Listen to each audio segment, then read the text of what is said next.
Vadodara media club દ્વારા municipal કમિશનરને આવેદનપત્ર આપી રજૂઆત કરવામાં આવી। વડોદરા મીડિયા ક્લબ દ્વારા વડોદરા મહાનગરપાલિકાના મ્યુનિસિપલ કમિશનર દિલીપ રાણાને આવેદનપત્ર આપવામાં આવ્યું હતું, જેમાં 2 દિવસ પહેલા વડોદરા મહાનગરપાલિકાની સભા દરમિયાન પત્રકાર પર થયેલ દુર્વ્યવહારને લઈને આજે વડોદરા મીડિયા ક્લબના સભ્યો સાથે પત્રકારો અને તંત્રીઓએ મ્યુનિસિપલ કમિશનરને આપવામાં આવેલ આવેદનપત્ર, જેમાં મીડિયા ક્લબના પ્રમુખે મ્યુનિસિપલ કમિશનરને રજૂઆત કરવામાં આવી હતી કે વારંવાર પદ અધિકારીઓ દ્વારા મીડિયાકર્મીઓ સાથે દુર્વ્યવહાર અને અભદ્ર વર્તન કરવામાં આવતું હોય છે, જેને લઈને મીડિયાકર્મીઓમાં આક્રોશ જોવા મળ્યો હતો અને વડોદરાના પ્રથમ નાગરિક મેયર પિંકીબેન સોનીએ સભા દરમિયાન ઠરાવ પસાર કરવાનો નિર્ણય કર્યો હતો, જેને લઈને તમામ મીડિયાકર્મીઓમાં આક્રોશ જોવા મળ્યો હતો। ત્યારે આજે વડોદરા મીડિયા ક્લબના સભ્યો અને પત્રકારો દ્વારા મ્યુનિસિપલ કમિશનરને રજૂઆત કરવામાં આવી હતી।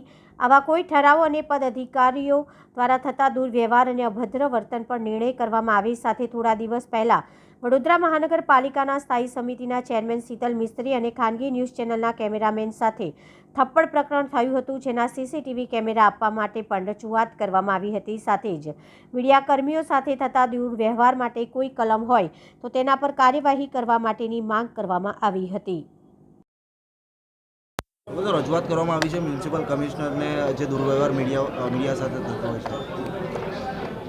મીડિયા સાથેના દુર્વ્યવહારનો આ પહેલો કિસ્સો નથી, આવા અનેક કિસ્સા બન્યા છે।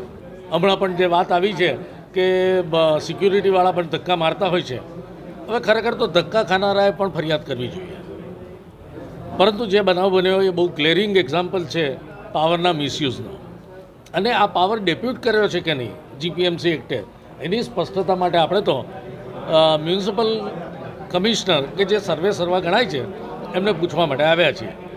કારણ કે આ આખું એક માળખું એવું છે જીપીએમસી એક્ટનું કે જેમાં જવાબદારી જેમની છે એની જવાબદેહી નથી, અને જેમની જવાબદેહી છે એટલે કે જેમણે આન્સર આપવાના છે પ્રજાને, એમની પાસે કોઈ પાવર નથી।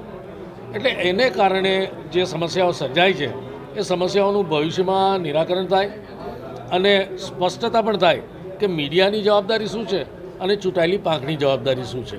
એ સ્પષ્ટતા માટે અમે તો મ્યુનિસિપલ કમિશનરને આ આવેદનપત્ર આપવા માટે આવ્યા છીએ।